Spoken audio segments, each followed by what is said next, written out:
Novos pontos passam a integrar estacionamento regulamentado de Guarapuava. São 7 novos trechos e a cobrança está valendo desde ontem. No Setembro Amarelo, falamos sobre como prevenir suicídios. Mortalidade infantil cai 60% em 9 anos em Guarapuava. Detentos da PIG recebem atendimento médico sem sair da penitenciária. Consultas são possibilitadas por convênio com o curso de medicina da Unicentro. Essas e outras informações você confere a partir de agora aqui no Alto Alcance.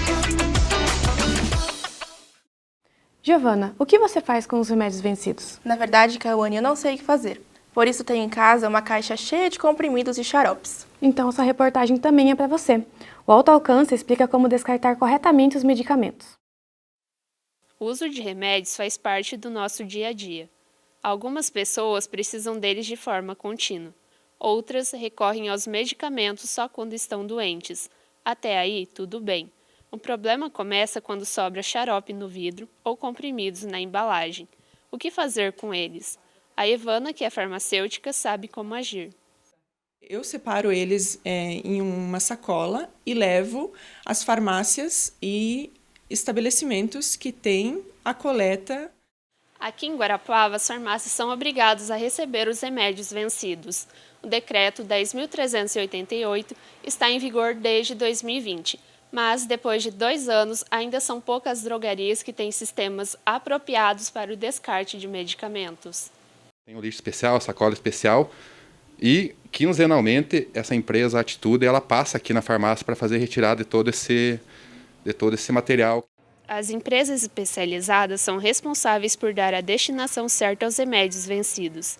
Essa é uma medida importante para evitar a contaminação do meio ambiente, em especial do lençol freático.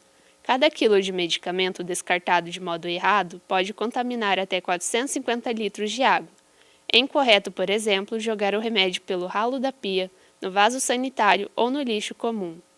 Em locais aí que tem aterro sanitário, esse lixo ele vai ser destinado para aterro, que também vai ter contato com outras pessoas, com o solo, com questão de lençol freático também, que vai ter um grau de poluição, e posteriormente aí questão de gases, né, gases poluentes aí na atmosfera. Outro perigo é a contaminação de quem recolhe esse material, como os lixeiros e catadores de recicláveis. O Leilson, por exemplo, já se furou em seringas e agulhas mais de uma vez ao recolher o lixo comum. É um transtorno, porque depois você não sabe o que o paciente tinha, né? Então tem que fazer exame de sangue, descobrir se pegou alguma doença, fazer, às vezes, dar um coquetelzinho também para prevenir. O mês de setembro é marcado pela campanha de prevenção ao suicídio. O Setembro Amarelo é realizado desde 2014 e nesse ano tem como lema "A vida é a melhor escolha". O Setembro Amarelo, ano a ano, se apoia em um dado incontestável. 100% dos casos de suicídio estão associados a doenças mentais. Isso significa que essas mortes poderiam ser evitadas se os pacientes fossem diagnosticados, recebessem apoio e tratamento. Para saber como ajudar, nós recebemos aqui no estúdio a psicóloga Alessandra Cerato.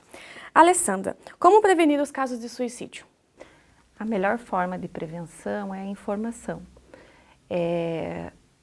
Campanhas de conscientização, né, sobre a importância da saúde mental, sobre as formas, né, de prevenir o suicídio, a forma de abordar a pessoa que está em sofrimento mental, os sinais, né, que essa pessoa pode, os sinais sutis assim que ela pode estar dando, né, de mudanças de comportamento, de humor, para que a gente possa poder detectar, né, o risco em saúde mental que essa pessoa está correndo naquele momento, né, o risco que ela pode estar apresentando, assim, né, de ideação suicida, para poder ajudar ela nesse momento. Então, essas campanhas, assim, é um tabu, né, falar sobre suicídios, então essas campanhas, elas vêm quebrando esse tabu, para que as pessoas se informem, que elas saibam, né, detectar esses sinais, que elas saibam perceber, né, a importância da saúde mental, de entender que o sofrimento ele existe, que não é frescura das pessoas, né, que estão passando por ele, que não é uma forma de chamar a atenção, e sim uma doença, né, muitas vezes que essas pessoas estão passando, um transtorno mental ou um período muito grande de estresse. Essa é a melhor forma de prevenir, né, informar. E de que modo é possível perceber esses sinais de alerta? Geralmente a pessoa que está passando, né, por uma situação de sofrimento muito extremo, ela começa a apresentar algumas mudanças de comportamento, como isolamento social, oscilações de humor, né? A pessoa às vezes fica muito triste, muito chorosa. Em outros momentos ela pode ficar muito irritada, né? Ter assim rompantes de irritabilidade, em função dessas mudanças de humor que acontecem, né? Ela pode apresentar assim, um isolamento social maior, ela pode dar sinais assim verbais de que ela está em sofrimento, que ela está pensando, né, numa situação extrema, assim, numa forma extrema de acabar com esse sofrimento que ela tem, que seria, né, acabar com a própria vida. Ela pode trazer frases como tá muito difícil, seria melhor dormir e não acordar mais, né? Seria melhor se eu não existisse. Então essas são algumas frases sutis que ela dá, ela começa a verbalizar, mostrando que ela está em sofrimento. E como ajudar essas pessoas? A melhor forma de ajudar é você escutar, né? Acolher esse sofrimento, fazer uma escuta com atenção, com empatia, sem julgamento, né? Às vezes quando a gente está escutando uma pessoa em sofrimento, a gente fica assim na intenção de fazer alguma coisa para ajudar, além de ouvir, mas a melhor coisa que a gente pode fazer é ouvir, né? Mostrar, porque quando a gente está com uma escuta atenciosa, a gente está demonstrando para a pessoa que a gente está preocupada com aquele sofrimento, que a gente está preocupada em entender o que ela está passando, né?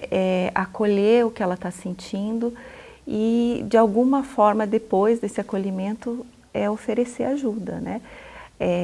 Oferecer apoio para procurar conversar com a família, procurar um profissional especializado, né, para ajudar no tratamento dessa pessoa, um psicólogo, psiquiatra. Né. E como que a campanha do Setembro Amarelo ajuda na prevenção do suicídio? Ela ajuda trazendo as informações, né? Ensinando as pessoas a detectar esses sinais de que alguém próximo pode estar em sofrimento mental ou ela mesma, né? Porque às vezes a pessoa está em sofrimento, ela está entrando num episódio de depressão, de ansiedade, mas ela não sabe detectar esses sintomas, né? Ela sabe que algo não está bem com ela, mas ela muitas vezes não tem noção do quanto ela pode estar sofrendo, o quanto ela pode estar doente naquele momento e o quanto ela precisa de ajuda.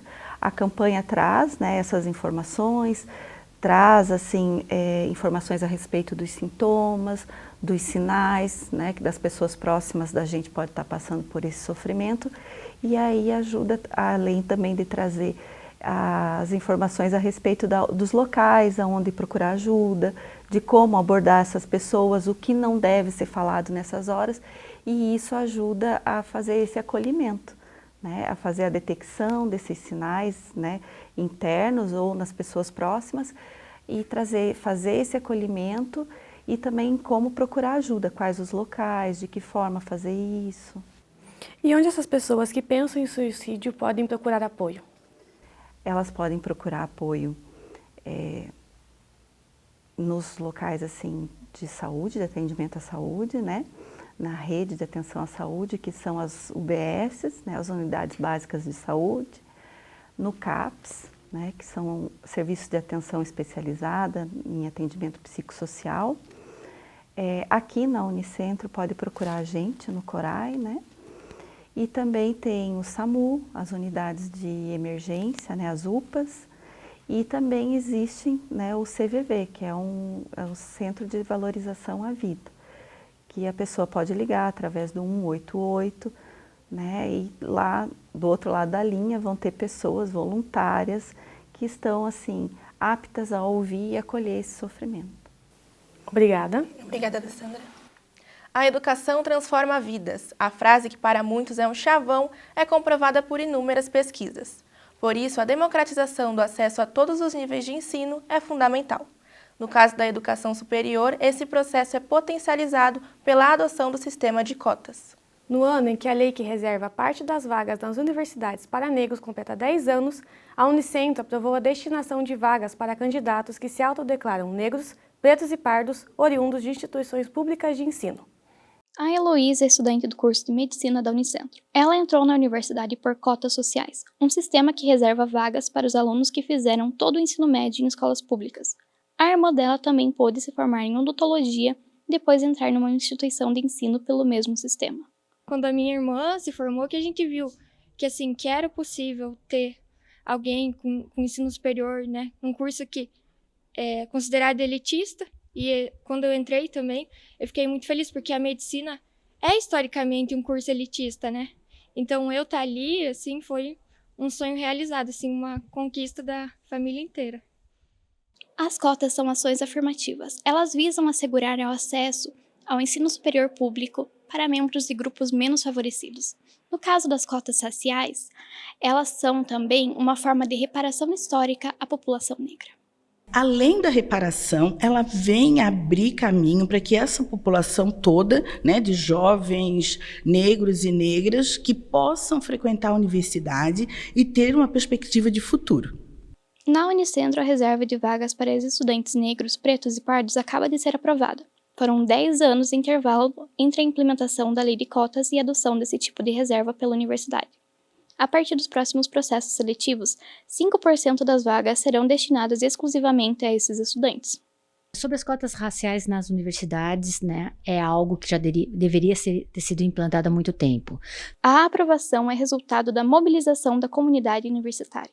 Eu já tinha estudado bastante sobre o tema das cotas raciais, sobre o tema da questão étnico-racial no Brasil, e sempre foi uma coisa que me incomodou bastante, né? Então, estar no movimento estudantil, participar do Diretório Central dos Estudantes foi algo que surgiu como uma possibilidade, né, de tornar mais concreta a luta antirracista na Unicentro. Essa democratização do ensino, né, essa abertura para as pessoas negras, ela vem enriquecer, né, tanto a comunidade acadêmica, quanto a comunidade também além dos muros da universidade. Os próximos meses vão ser intensos para quem está no ensino médio e vai fazer os processos seletivos de entrada nas universidades, como o vestibular e o Enem. Para ajudar esses estudantes, a Unicentro conta com um projeto de extensão, o Trolendo. O objetivo é fornecer informações para as provas de literatura. E aí, pessoal, hoje nós vamos ver a obra A Hora da Estrela, de Clarice Lispector.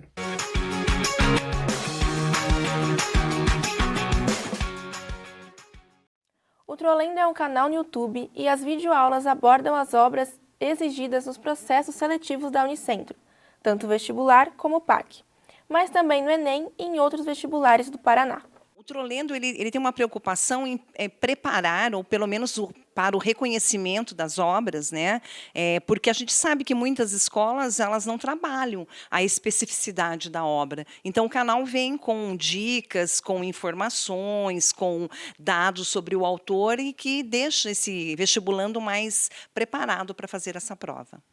A Ana Brígida é uma das estudantes que recorre ao canal nesse momento em que se prepara para as provas do PAC. A explicação dada sobre o livro é fácil de entender e melhor quando falado sobre ele, então isso ajuda muito os estudantes a entender. E sim, recomendaria muito esse canal porque sim, ajuda muito. Para ter acesso aos vídeos do Trolendo, é só acessar o canal do projeto no YouTube. No próximo bloco, a área do estacionamento regulamentado está sendo ampliada em Guarapuava. E ainda, alunos de Medicina da Unicentro realizam atendimentos na Penitenciária Industrial de Guarapuava.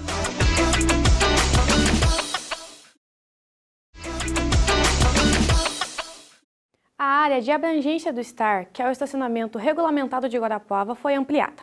Quem tem mais informações sobre esse assunto é a repórter Tayla Schneider. A cobrança visa maior rotatividade das vagas em pontos onde os motoristas estão com dificuldade de encontrar vagas. Desde ontem, os motoristas precisam usar o cartão nesses pontos. Aqui comigo o secretário de Trânsito e Transporte de Guarapuava, Adalberto Campos. Secretário, em que pontos da cidade essa cobrança foi implementada?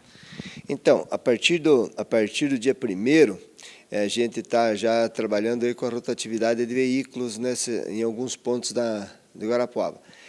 Nesses primeiros dias, ou seja, na quinta-feira, dia 1º, sexta, 2 e sábado, 3, nós só estamos colocando avisos nesses veículos, nossos fiscais estão colocando avisos nesses veículos que essa área é uma área de estacionamento rotativo. Para as pessoas não alegarem que não tinham conhecimento ou qualquer coisa parecida. Apesar que a gente fez uma ampla divulgação nas mídias aí que esses pontos aí teriam a cobrança do STAR. Então, a partir de segunda-feira realmente vai ser feita a fiscalização e a efetiva cobrança dessa rotatividade nos locais. Na rua Xavier da Silva, entre a rua Guaíra e Capitão Frederico Virmão, é um ponto onde tinha um pedido muito grande do comércio local ali, que fosse feita essa rotatividade. Na rua Cônego Braga, entre a rua Saldanha Marinho e a Capitão Rocha, também está sendo feita essa fiscalização. Na rua Barão do Rio Branco, entre a rua Capitão Rocha e a rua Getúlio Vargas, também está sendo feita essa rotatividade. E outro ponto que vinha sendo há muito tempo solicitado pelo comércio local, porque cada vez que é implantado a cobrança em algumas vias, os veículos migram para as ruas próximas, né? E isso aí vai causando um acúmulo de veículo em frente aos comércios e tal, o pessoal deixa o veículo estacionado o dia todo, e assim eles vão solicitando que esse perímetro aumenta. Então, ali na rua Quintino Bocaiúva, entre a rua 15 de Novembro e a rua Doutor Laranjeiras, ali também foi implantado, e na rua Padre Chagas, entre Tiradentes e a Quintino, é uma quadra só, ali na frente do Senai, né? Senac, ou coisa parecida ali. Também ali é uma área onde tem um estacionamento muito grande de veículos e foi solicitado pelo comércio local ali que fosse implantado o STAR. Lembrando que o objetivo dessa fiscalização, o objetivo desse trabalho é a rotatividade de veículos, é democratizar, né, o estacionamento público. Dessa forma, o motorista ele só pode permanecer na mesma quadra estacionado pelo período de 2 horas. A partir desse período de 2 horas, obrigatoriamente é obrigado a se retirar daquela quadra, estacionar numa quadra seguinte, né? E após esse período, ele pode retornar à sua vaga original, que não tem problema, que daí não causa o que a gente chama de permanência no local. Então, é bom que os motoristas passem a ter um pouco mais de cuidado, né? Principalmente nessas áreas onde está sendo implantada agora essa fiscalização, para que não sejam notificados e tenham que fazer a regularização. Os pontos, eles foram todos sinalizados, todos com placas, né, indicando que aquela área é uma área onde está sendo fiscalizada, e aí o motorista não tem dificuldade de identificar. Então, como os motoristas podem identificar essas áreas que integram o STAR? Então, todas as áreas que integram esse perímetro onde é feita a fiscalização e é fiscalizado como área de STAR, eles estão demarcados por placa de sinalização, uma placa que tem uma visibilidade ampla, né? E é bem fácil de você identificar, não tem dificuldade alguma aí do motorista saber que naquela área ele tem que ou ele usar o bloco, né, antigo, ou ele tem que colocar os créditos ali pelo aplicativo nosso do STAR. E como esses locais foram definidos? Quais foram os critérios para essa definição? Então, é onde tem o maior volume de estacionamento público ocupado pelos veículos, né, na área central. Porque a partir do momento que você vai saindo da área central, os estacionamentos eles vão ficando mais espaçosos, você vai tendo mais espaço livre para estacionar. E na área central é onde acumula mais o número de veículos. E aí é que principalmente o comércio, né, solicita que seja feita essa rotatividade até para favorecer, né, outras pessoas que queiram usar esse estacionamento, para democratizar, né, o estacionamento público. Muito obrigada. Tayla Schneider para o Alto Alcance. A partir da semana que vem, a Prefeitura de Guarapuava vai alterar os números telefônicos do Paço Municipal, das secretarias, das UBSs, da Central de Triagem e do Conselho Tutelar. Os novos números ainda não foram divulgados. Os únicos contatos que não serão alterados são os do SAMU, que permanecem com o 192, o 156 da ouvidoria e, por último, o do call center, que é o 0800 642 0019. O SAMU regional começa a funcionar nesse mês de setembro. Para a implantação do serviço de atendimento móvel de urgência, a Prefeitura vai precisar contratar médicos e motoristas socorristas. As inscrições para o processo seletivo simplificado já estão abertas e podem ser realizadas até o próximo dia 6 de maneira gratuita. As 34 vagas são para atuação nos municípios de Candói, Cantagalo, Laranjeiras do Sul, Nova Laranjeiras, Pinhão, Prudentópolis, Rio Bonito do Iguaçu e Turvo. Os interessados podem fazer as inscrições pelo site da Prefeitura de Guarapuava ou pessoalmente na sede do AME, que é o Ambulatório Médico de Especialidades, que fica na Rua Brigadeiro Rocha, 901, em Guarapuava. A gente vai mostrar agora uma iniciativa que é exemplo de ação em que todas as partes saem ganhando. Um convênio firmado entre a Unicentro e a Penitenciária Industrial de Guarapuava está possibilitando que os detentos recebam atendimento médico toda semana. E esse acompanhamento é realizado pelos acadêmicos do curso de medicina que estão praticando o que aprendem em sala de aula. Jéssica é estudante do 3º ano de medicina na Unicentro. Atualmente, ela faz estágio na Penitenciária Industrial de Guarapuava, graças a um convênio firmado entre a PIG e a universidade. Eu acho importante a gente sair um pouco da sala de aula e realmente criar uma relação médico-paciente, saindo da teoria. Na PIG, os pacientes são separados pela equipe de enfermagem e os estudantes fazem exames físicos e também encaminhamentos para especialistas sempre que necessário. Os atendimentos são supervisionados por um professor orientador e por um médico residente. Como é importante eles começarem a ter o contato com o exame físico e com a anamnese, né, que são partes fundamentais do ato médico como um todo, ter contato com essa população, que é uma população, né, um pouquinho mais necessitada em relação à população geral, a gente tem um benefício deles terem um contato com esse tipo de população e terem a possibilidade de fazer o exame físico nesses pacientes. O estágio permite que os estudantes acompanhem o tratamento do paciente.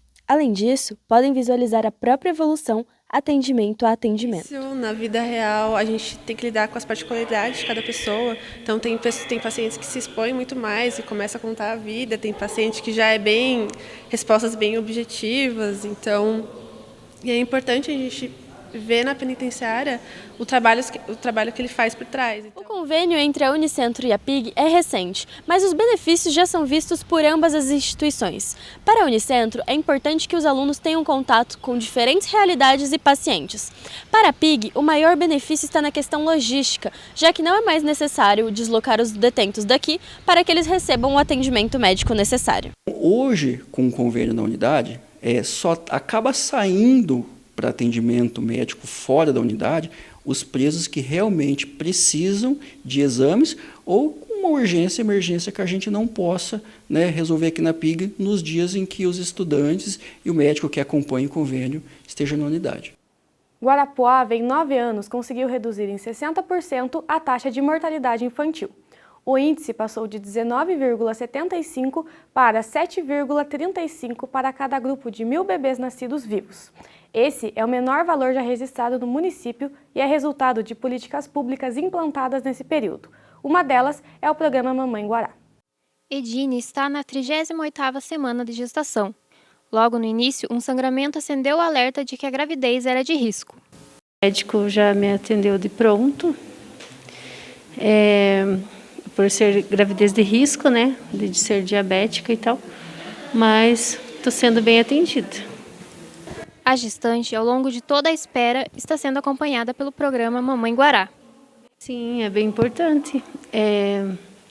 Tem que fazer, né, o acompanhamento, porque para você ficar bem tranquila na hora do parto, né.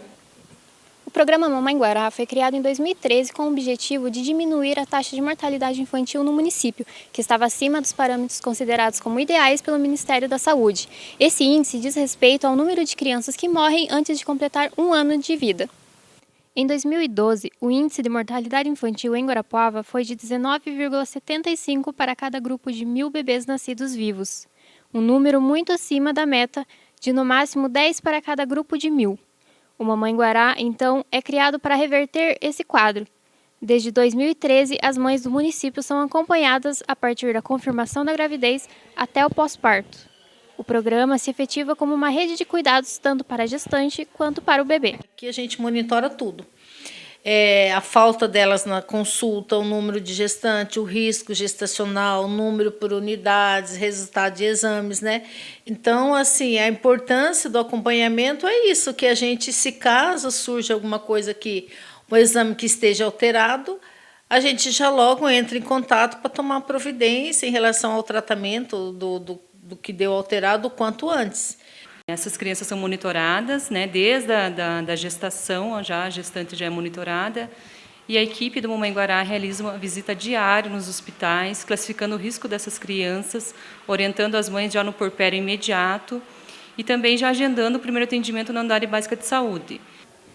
O sucesso do trabalho pode ser medido pela taxa de mortalidade infantil registrada em 2021, que foi de 7,35 mortes para cada 1.000 bebês nascidos vivos.